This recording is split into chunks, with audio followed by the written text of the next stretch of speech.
नमस्कार मित्रांनो, तर आज आपण पाहणार आहोत इयत्ता 11वीच्या चिटणीसाची कार्यपद्धती या विषयाचे प्रकरण दुसरे, संयुक्त भांडवली संस्था.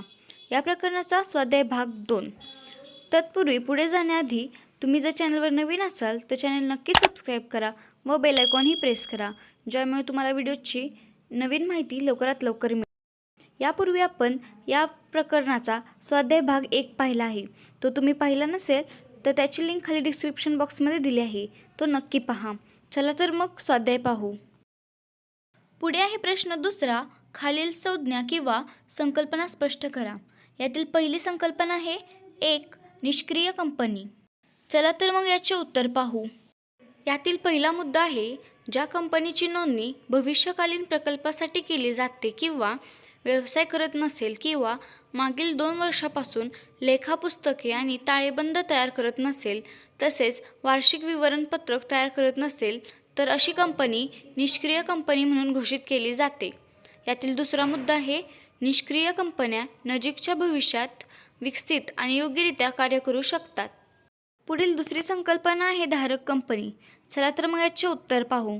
यातील पहिला मुद्दा आहे, जेव्हा एक कंपनी दुसऱ्या कंपनीचे 50% पेक्षा जास्त भाग खरेदी करून दुसऱ्या कंपनीवर नियंत्रण प्रस्थापित करते, असे नियंत्रण करणारी कंपनी म्हणजे धारक कंपनी होय. यातील दुसरा मुद्दा, धारक कंपनी ज्या कंपनीवर नियंत्रण प्रस्थापित करते त्या कंपनीला दुय्यम कंपनी असे म्हणतात. पुढील तिसरी संकल्पना आहे विदेशी कंपनी. चला तर मग याचे उत्तर पाहू. यातील पहिला मुद्दा आहे, विदेशी कंपनी म्हणजे अशी कंपनी की जिची नोंदणी ही भारताबाहेर झालेली आहे, परंतु जिचा व्यवसाय हा मात्र भारतात सुरू आहे, अशी कंपनी होय. दुसरा मुद्दा आहे, भारतात व्यवसायाची स्थापना झाल्यापासून 30 दिवसांच्या आत विदेशी कंपनीला विविध कागदपत्रे जसे की सनद, कंपनीच्या नोंदणीकृत कार्यालयाचा पत्ता, संचालकांची यादी इत्यादींची माहिती संबंधित विभागाला पुरवणे आवश्यक आहे. पुढील चौथी संज्ञा आहे हमीने मर्यादित कंपनी. तर याचे उत्तर पाहू. पहिला मुद्दा आहे, हमीने मर्यादित असलेली कंपनी म्हणजे ज्यामध्ये सदस्यांचे दायित्व त्यांनी दिलेल्या हमीच्या रकमेपर्यंत मर्यादित असते. या प्रकारच्या कंपनीचे भांडवल असू शकते किंवा नसू शकते. दुसरा मुद्दा आहे, कंपनीची बाह्य देणी देण्यासाठी कंपनी अपुरी पडल्यास कंपनीचा प्रत्येक सदस्य त्याच्या हमी रकमेपर्यंत भरपाई देतो. तिसरा मुद्दा आहे, सहसा नफा मिळवणे हे या कंपनीचे उद्दिष्ट नसते. अशा प्रकारच्या कंपन्या प्रामुख्याने कला, क्रीडा, सांस्कृतिक, धर्मादाय इत्यादींच्या विकासासाठी स्थापन केल्या जातात. पुढील 5वी संज्ञा आहे सहयोगी कंपनी. चला तर मग याचे उत्तर पाहू. यातील पहिला मुद्दा आहे, सहयोगी कंपनी म्हणजे अशी कंपनी की जिच्यावर दुसऱ्या कंपनीचे नियंत्रण असते, जे नियंत्रण दुय्यम कंपनीच्या नियंत्रणापेक्षा कमी असते. दुसरा मुद्दा आहे, सहयोगी कंपनीवर दुसऱ्या कंपनीचा महत्त्वपूर्ण प्रभाव असतो. तर तिसरा मुद्दा पहा, दुसऱ्या कंपनीने सहयोगी कंपनीवर एकूण भागभांडवलाच्या किमान 20% पेक्षा जास्त भांडवल धारण केलेले असते किंवा करारानुसार व्यावसायिक निर्णयांवर नियंत्रण असते. पुढील 6वी संज्ञा आहे मर्यादित दायित्व. तर याचे उत्तर पाहू. यातील पहिला मुद्दा आहे, दायित्व या शब्दाचा अर्थ एखाद्या गोष्टीसाठी विशेषतः कायद्याने जबाबदार असण्याची स्थिती होय. दुसरा मुद्दा पाहू. संयुक्त भांडवली संस्थेमध्ये भागधारकांच्या भागाच्या दर्शनी मूल्यांच्या रकमेपर्यंत दायित्व मर्यादित असते.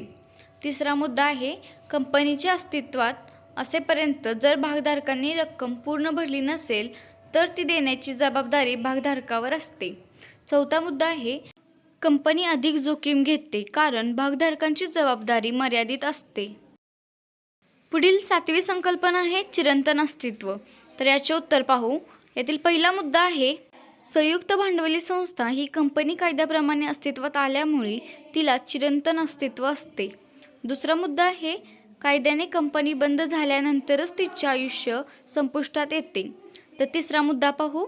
भागधारकाचा मृत्यू, दिवाळखोरी तसेच सेवानिवृत्ती इत्यादींमुळे कंपनीच्या आयुष्यावर कोणताही परिणाम होत नाही, त्यामुळे कंपनीला चिरंतन आयुष्य लाभले आहे. पुढील 8वी संकल्पना आहे सूचीबद्ध कंपनी. याचे उत्तर पाहू. यातील पहिला मुद्दा आहे, ज्या कंपनीने आपल्या भागांची नोंद मान्यताप्राप्त भाग बाजारात केलेली आहे अशा कंपनीला सूचीबद्ध कंपनी असे म्हणतात. दुसरा मुद्दा आहे, सूचीबद्ध कंपनी सार्वजनिक मर्यादित कंपनी असू शकते. तिसरा मुद्दा पाहू.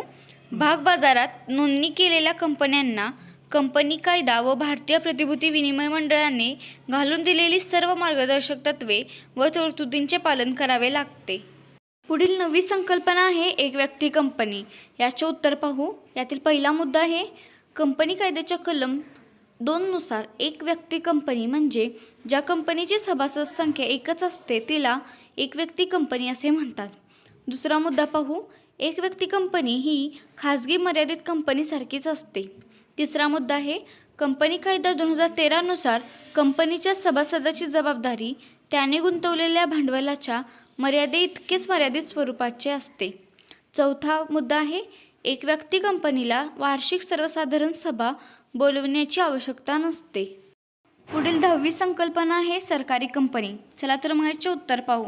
यातील पहिला मुद्दा आहे कलम 2 नुसार सरकारी कंपनी म्हणजे अशी कंपनी जिचे 51% पेक्षा जास्त वसूल भागभांडवल केंद्र सरकार किंवा राज्य सरकार किंवा अंशतः केंद्र सरकार आणि अंशतः राज्य सरकार यांकडे असते. दुसरा मुद्दा आहे सरकारी कंपनी खाजगी अथवा सार्वजनिक कंपनी असू शकते. तिसरा मुद्दा पाहू. सरकारी कंपनीची नोंदणी 2013 या कायद्यानुसार करणे बंधनकारक असते. चौथा मुद्दा आहे Hindustan machine tools limited, Bharat heavy electricals limited, coal India limited, natural oil and gas corporation limited इत्यादी सरकारी कंपन्यांची उदाहरणे आहेत. पुढे प्रश्न तिसरा आहे खालील घटना किंवा परिस्थितीचा अभ्यास करून आपले मत लिहा. तर इथे पहिला प्रश्न पाहू. यातील 2 व्यक्तींनी एकत्र येऊन 18 जानेवारी 2018 रोजी सुपर ड्रिंक्स प्रायव्हेट लिमिटेडची नोंदणी केली. 31 मार्च 2019 रोजी कंपनीचे 100 भागधारक आहेत. तर यावरील प्रश्न आपण पाहू. तर यातील पहिला प्रश्न पाहू. कंपनीच्या भागधारकांची जास्तीत जास्त संख्या किती असू शकेल हा प्रश्न आपल्याला दिलेला आहे या घटनेवरील. तर याचे उत्तर आहे सुपर ड्रिंक्स प्रायव्हेट लिमिटेड ही एक खाजगी कंपनी आहे. कंपनी कायदा 2013 मध्ये केलेल्या नवीन कायद्यानुसार कोणत्याही खाजगी कंपनीमध्ये भागधारकांची जास्तीत जास्त संख्या 200 असू शकते. यातीलच प्रश्न आहे कंपनी आम जनतेला भाग खरेदीसाठी आवाहन करू शकते का? तर याचे उत्तर पाहू. सुपर ड्रिंक्स प्रायव्हेट लिमिटेड ही खाजगी कंपनी असल्यामुळे आम जनतेला ती भाग खरेदीसाठी आवाहन करू शकत नाही. पुढील प्रश्न आहे कंपनीचे भागधारक आपले भाग विक्री करू शकतात का? तर याचे उत्तर पाहू. सुपर ड्रिंक्स प्रायव्हेट लिमिटेड ही कंपनी आपले भाग जनतेला विकू शकत नाही. तथापि खाजगी कंपनीचे भाग सामान्यतः कुटुंबातील सदस्य, नातेवाईक आणि मित्रांना वाटप केले जातात. खाजगी कंपनी आपले भाग सार्वजनिकरित्या विक्री करू शकत नाही. पुढील दुसरा प्रश्न आहे काली VFX लिमिटेडची 1 जानेवारी 2019 रोजी सार्वजनिक कंपनी म्हणून नोंद केली. तर यातील प्रश्न पाहू. कंपनीच्या भागधारकांची कमीत कमी संख्या किती असेल? तर याचे उत्तर पाहू. काली VFX लिमिटेड ही एक सार्वजनिक कंपनी आहे म्हणून या कंपनीतील कमीत कमी सदस्य संख्या 7 असेल. पुढील प्रश्न आहे कंपनीचे भागधारक आपले भाग त्रयस्थ व्यक्तीस विक्री करू शकतात का?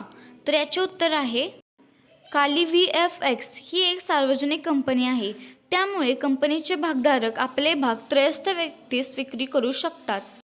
पुढील प्रश्न आहे कंपनीच्या भागधारकांची जास्तीत जास्त संख्या किती असू शकेल?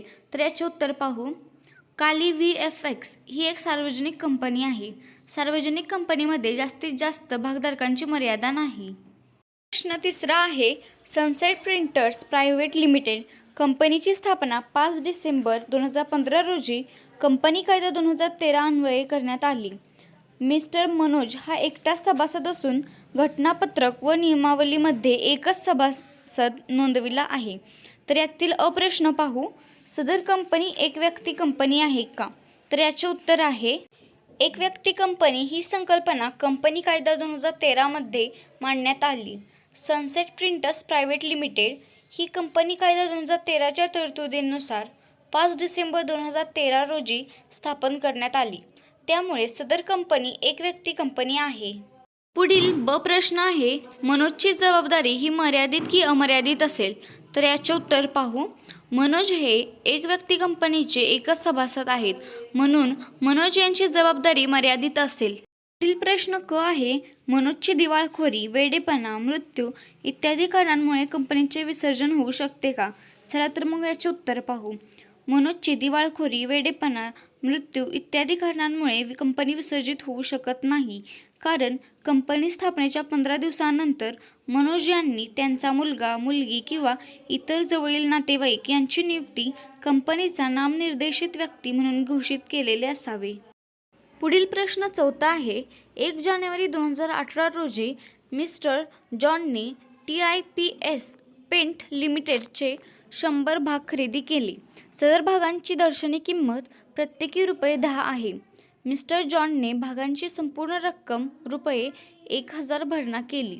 डिसेंबर 2018 मध्ये कंपनीला ₹10 कोटींचा तोटा झाला. तर ही आपल्याला घटना दिलेली आहे. तर यावरील प्रश्न पाहू. यातील प्रश्न अ आहे, कंपनी मिस्टर जॉनकडून तोट्याच्या रकमेची मागणी करू शकते का? तर याचे उत्तर पाहूया. कंपनी मिस्टर जॉन यांच्याकडून तोट्याच्या रकमेची मागणी करू शकत नाही. कारण मिस्टर जॉन यांचे दायित्व त्यांच्याकडे असलेल्या भागांच्या दर्शनी मूल्यांच्या न भरलेल्या भागापर्यंत मर्यादित आहे. परंतु मिस्टर जॉन यांनी त्यांच्या सर्व भागांची रक्कम भरलेली आहे. पुढील ब प्रश्न आहे, कंपनीचे कोणते वैशिष्ट्य या उदाहरणात दिसून येते? चला तर मग याचे उत्तर पाहू. सदस्य किंवा भागधारकांच्या मर्यादित दायित्वाचे वैशिष्ट्य वरील उदाहरणात दिसून येते. पुढील क प्रश्न आहे, कंपनीचे सदर वैशिष्ट्य थोडक्यात लिहा. तर याचे उत्तर पाहू. दायित्व या शब्दाचा अर्थ एखाद्या गोष्टीसाठी विशेषतः कायद्याने जबाबदार असणे. संयुक्त भांडवली संस्थेच्या भागधारकांचे दायित्व त्याच्याकडे असणाऱ्या भागाच्या दर्शनी मूल्याच्या मर्यादेपर्यंत मर्यादित असते. भागधारक त्याच्या भागावर फक्त न भरलेली रक्कम भरण्यास जबाबदार असतो. जर भागाची रक्कम पूर्णपणे भरली गेली असेल तर भागधारकांच्या बाजूने कोणतेही दायित्व नाही. असेच नवनवीन व्हिडिओ पाहण्यासाठी आपल्या चॅनल नक्की सबस्क्राईब करा व बेल आयकॉनही नक्की प्रेस करा व चॅनलला लाईक व कमेंट करायला विसरू नका.